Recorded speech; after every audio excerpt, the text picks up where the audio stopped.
Eddie, this is Ashes here coming to you from the Arizona Trail. So I am starting off on sections 4 through 7 of the trail. As you can probably tell, hiking in the dark. So my goal for today was just to get to the trailhead, and then gonna find a place to camp fairly soon. I don't like night hiking at all because it's super creepy out here, and yeah. Got driven in to the trailhead and then did about 1/10 of a mile in the dark. Had intended on hiking a little bit farther tonight, but I'm not a fan of night hiking solo at all, and that road, I was planning on road walking that section, and then it made sense to drive in since it's dark. So definitely got ahead today, even though I only hiked 0.1 miles, but start bright and early tomorrow. Got a couple getting on trail for day 1. So yeah, yesterday drove in a little chunk, got about 0.1 miles in the dark, and said forget this and set up camp. So actually this whole section should be pretty easy. This first 6.5 miles, I think it is supposed to be the hardest section. So climbing 2,500 feet over 6.5 miles, which is not terrible. Then the rest is supposed to be pretty flat, so gonna cruise. Gave myself plenty of time, and yeah, last night was a little rough. I had expected, and the weather said, upper 30s, low 40s. It was definitely below freezing last night. All my water bottles are frozen this morning, so it kind of froze. And then about 2:30, woke up, readjusted, and punched a hole in my sleeping pad. And then in fixing it, cut my thumb open, bled all over the place. But I think we're good now. So hopefully tonight it doesn't deflate on me, because that would suck to sleep on the ground for 4 nights. So that's it. I'm gonna crank on, check in later. Just about 6 miles in for the day. Doing the big climb of this section. So it's about 2,700 feet in like 3.5 miles, something like that. It's pretty significant. And you can definitely feel the post-COVID lungs, not full lung capacity, and definitely feel the extra pounds put on from sitting in quarantine for a year. But finally got onto an actual trail off the road walk, and I've only got 1 more mile to the top.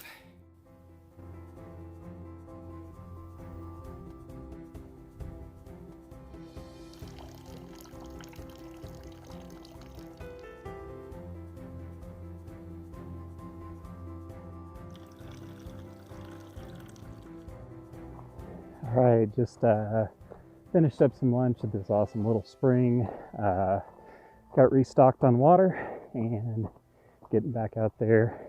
Kind of looking at the map, and my original stop was in about 6.5, 6.75 miles. That would put me at about 15 miles for the day. There is a spot another 4 miles in that for sure has water. So kind of debating pushing to that 10-mile mark. That would put me at about a 20-mile day, which is a lot, but we'll see. I'm gonna crank on to this one just under 7 miles away, and see where we go from there.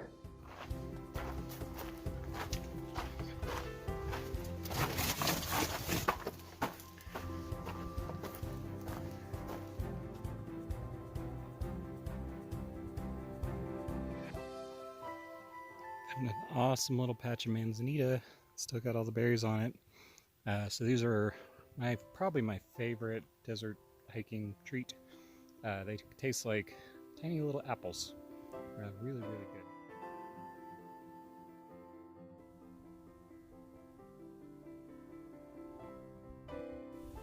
So this is really interesting.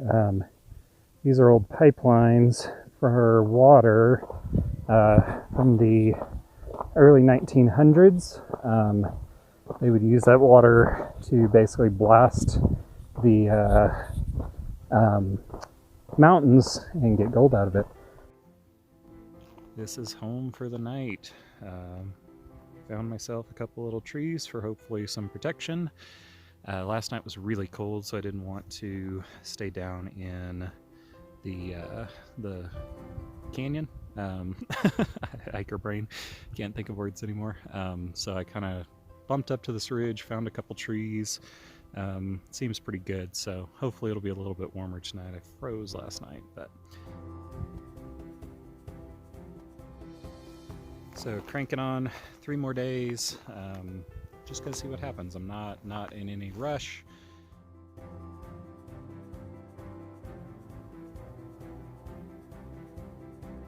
Morning, everybody. It is day 2. Last night was pretty good, actually.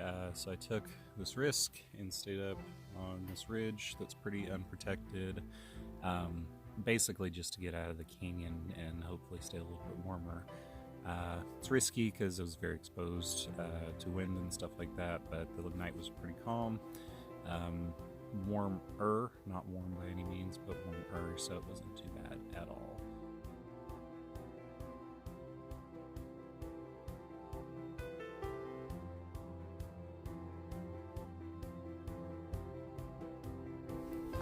Back out.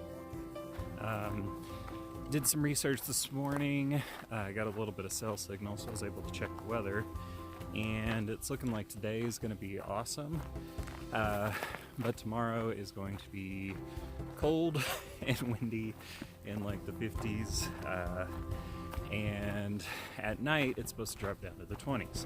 So what that means is I'm going to try and book it and get as close to the finish line as I can today and tomorrow, because I'm at about 5,500 feet of elevation right now, and finish line's at 3,500 feet of elevation, so that should be significantly warmer at night than up here, because I don't really want to be in the 20s at night again.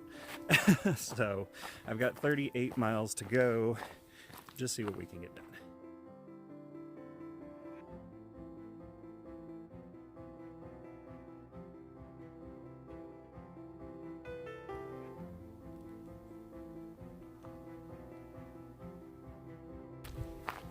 Just heading out of Kentucky camp, a little over 3 miles in, booking it today, and some hiking advice / really I think this is just life advice in general. If you can end your night near water, you're doing good. If you can start your morning near a toilet, you're doing even better.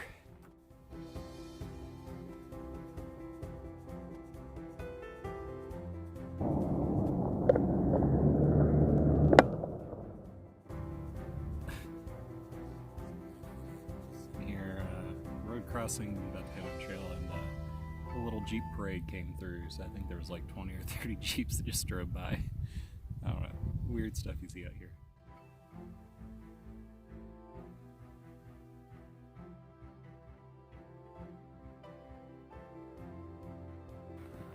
See that beautiful little tank right there?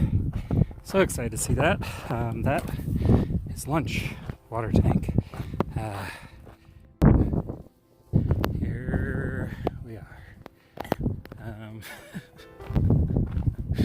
Yeah. This is the water for last water for I think the rest of the trek. Nice little cigarette button there. Thanks whoever did that. It is what it is. Yeah, that's what you get in the desert. Poor little guy.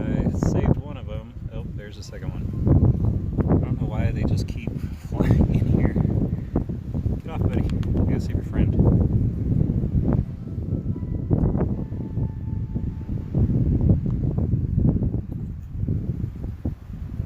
Not the smartest of things. This is not my favorite water source in the entire world. Such as like water source. There's a maybe water source in 12 miles, but very potentially unless there's a cache. The last water I got for 26 miles, so cheers. One nice thing about this spot, there's a cool little culvert thing here. I think it used to be a water tank, knocked over. So I at least could have lunch out of the wind and probably a little nap. Freaking tired. Arguably the best hiker meal known to man. All kinds of fun. Can't even tell what's skin anymore. It's either chafe, cuts, dirt, just all of it. Been trying different shorts because nobody liked me wearing my women's compression shorts, and haven't found anything I like better yet. So it's just after 5 p.m. now. Started hiking about a little before 7:30 this morning, and I'm coming up real soon on 20-mile day. So I don't even know when the last time I did a 20-mile day was, but I still feel good, and that'll set me up for, I think, 19 miles tomorrow to finish it out 2 days early. So that's really pretty cool. Feels good to move again.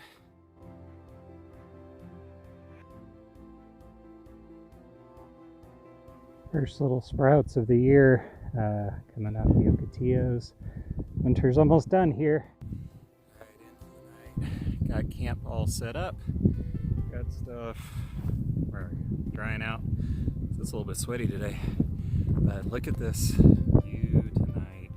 I'm hoping it doesn't get too windy. It's not real bad right now, but found this awesome little spot right off the trail with the tiniest bit of coverage. So yeah, pumped 20.5 miles today, and looking to do, I have 19 more to go to finish out section 7, so 4 through 7, put me at 150 miles of the Arizona Trail in the books. Feel very southern with my dinner tonight. Got mashed potatoes, got some steak, or steak seasoning at least, some iced tea from a powder. It's like hiker trash Dixieland.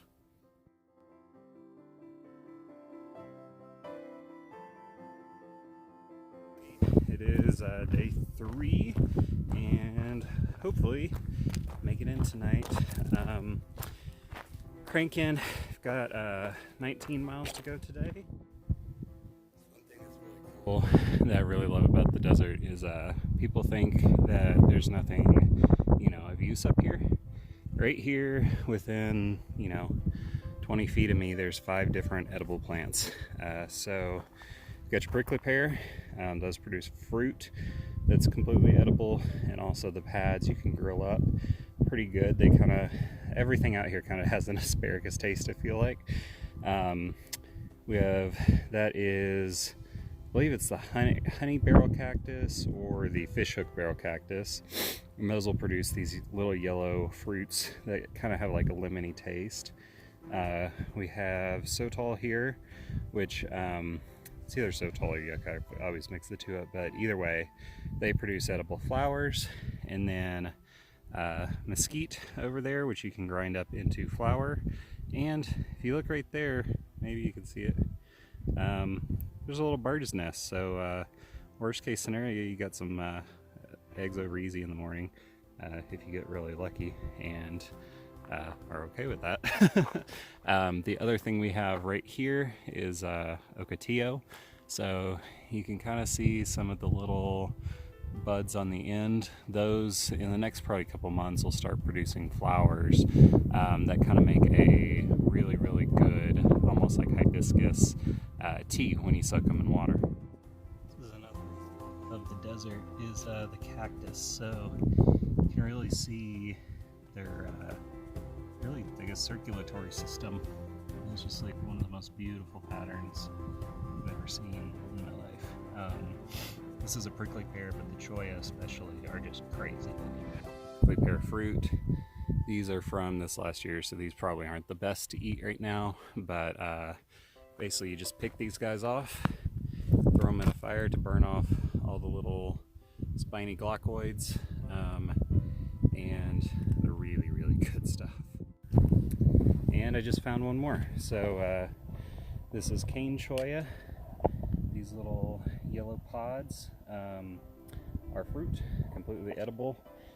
They are a mess to handle and process because they do have a ton of spines. So you pick them with tongs, throw them in a fire, let them sit in the ashes overnight, and then they'll keep you alive if nothing else. And lastly, we have the elusive desert giraffe. So this looks like a carcass of a giraffe just laying out here. Probably got eaten by javelina or something. But they're very small, so you can see. Really cool today. So many prickly pears. I need to remember this spot for a couple months from now when they start fruiting. Just come out here and get a ton of fruit. Another cool little fact. So this was a agave. You can see that was the mama. That's the baby.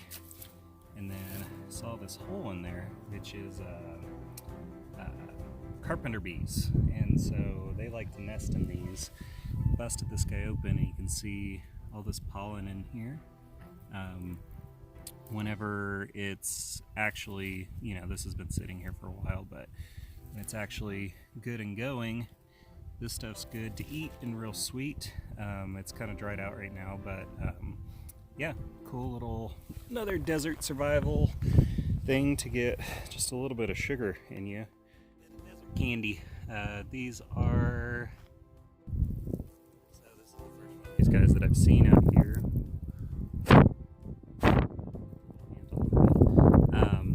Most of them get eaten up real quick by all the animals and stuff, but barrel cactus fruit.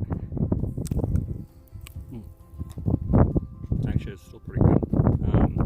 Kind of got a lemony flavor. These seeds in here, all completely edible. Awesome little survival food and actually tastes pretty good.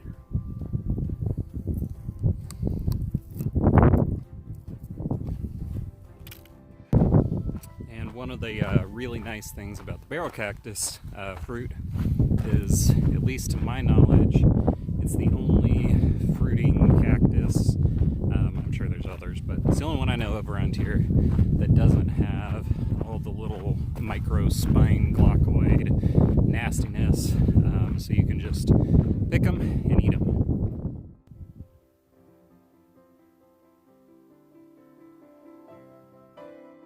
So the one interesting thing about today is going to be water sources. There's one 4.7 miles from camp that is apparently disgusting. And there is supposedly a water cache at 13 miles, but neither of those things can be super well relied upon. So I got, I want to say about 3 liters, which is not enough to get 19 miles, at least not without being very, very thirsty. So I'm really hoping one of these caches has something for me. If not, I may just be drinking the gross water again. Everything here is dry, so gotta keep going. Don't understand people, so why would you bag your dog's turds and then leave the bag on the ground? Just like, if you're not gonna pack it out, just don't bag it, just let it be. Don't put more pollution in the world. So now I gotta pack this out because it's gonna bother me if I don't. In just about every one of these videos, I feel like there's a point where I go on a rant, soapbox about leave no trace. But I feel it's important because I don't think people are actually maliciously, well, for the most part, actively maliciously maliciously ignoring leave no trace. I think people are just ignorant to it. And so with dog poop specifically, the best thing you can do, pick up the poop, pack it out, throw it away at home. The reason for that being is dogs come into a lot more contact with other dogs, people, urban environments, and can pick up parasites, bacteria, viruses, things like that, that the wildlife out here doesn't know how to deal with. And so it can make things really sick. That's the same reason that you bury human poop 6 to 8 inches down, so that animals aren't getting into it, getting your medications that have gone through your system, all that kind of stuff. If you're a less scrupulous person, forget your bag, whatever, just leave the poop. You know, if you're not going to pack it out, just leave it. Ideally, kick it off into, you know, not directly on the trail. Put some rocks around it, something like that, to make it not obnoxious to hikers or something somebody's going to step in. The worst thing you can possibly do is bag it and then leave it on the trail, because at least if you don't bag it, it'll decompose over time. If you leave those plastic bags out here, animals are still going to get into it, and you've got plastic trash on the trail. So don't do that. Just don't. You know, this land is not any one of ours. It's all of ours, and it's really disrespectful to be trashing it up for other people. So that's my rant of this video. Leave no trace. It's not yours to tear up. Second part I was thinking on of leave no trace, just because I've been showing it in this video, is about foraging. So really important thing to consider if you're foraging more for fun than anything, in a sense of, you know, you're not going to die if you don't eat this, is to do it really responsibly. So the animals out here rely on the food that these plants produce. They don't have a grocery store, they don't have a supermarket to go to. This is their market. So you don't really want to take more than you need. You don't want to take more than really 20 to 25% of the fruit off any one plant. When I'm foraging out here, it's fun, but I'm only taking a little handful here, a little handful there. Given you're in a survival situation and that's your only food source, eat as much as you want, because that'll keep you alive. But if you're out through hiking, have a backpack full of food, you don't need to take every single fruit off of a single cactus, especially if they're sparse. It's the highway I'm trying to get to. There's supposed to be a water cache, which would be really nice, but it loops all the way there. So I got another 5 miles to go. Not too bad. Still got, I think, 1.5 liters. I'll live. Thank you, Trail Angels. Y'all are awesome.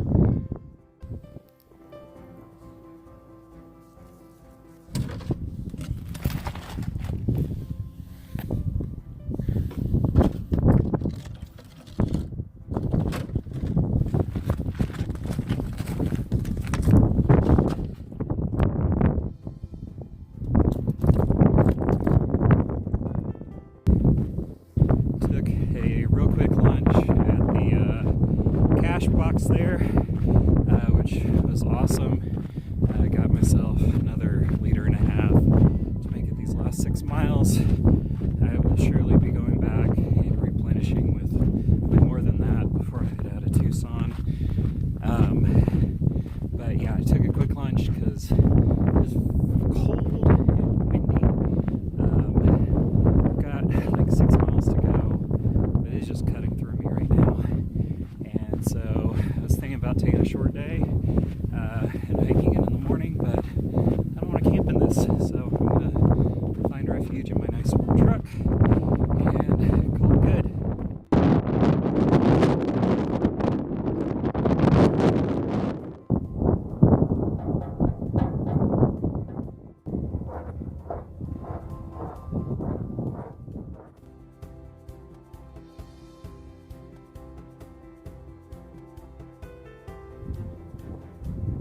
Their creepy murder tunnel on the trail.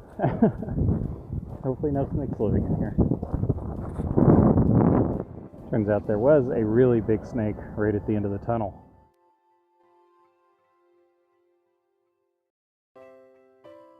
It's a little after 3 o'clock and 19 miles in. Just saw cars over there by the train. So I've got 1 more mile to go. That'll be a 20-mile day by 4 o'clock. That's pretty cool. Home stretch. We'll be glad to be out of the wind. Finishing up, I think tomorrow, just because I got the day off already, I'm gonna go do probably 7-8 miles of something just to make up for that 7-mile road walk I skipped at the beginning. Yeah, not quite ready to get off. I mean, I'm already done for the day, 20 miles in, but it's been an awesome trip. 16.5 mile day in 220s. Still feeling good, even though I haven't backpacked in a long time. So eventually I'll get out there and do the full trail. But you know, with COVID and everything, it's not the safe or ethical thing to do this year. So maybe 2022